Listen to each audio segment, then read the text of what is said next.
mbokk internet yi safoo seetaane AGT News daleen ak jàmm ci xibaar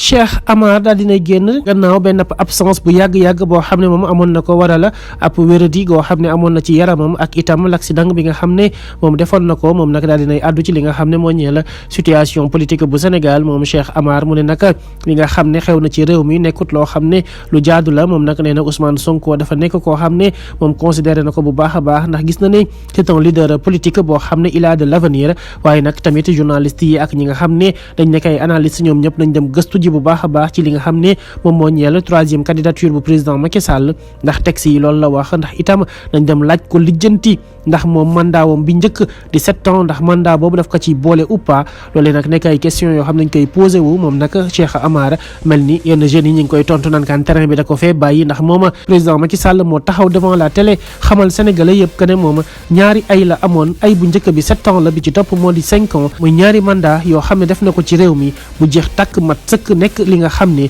moom la waroon toog ci nguurub Sénégal atum 2024 mu fas yéene abale keneen ñëw daal di koy remplacer ca palais présidentiel ba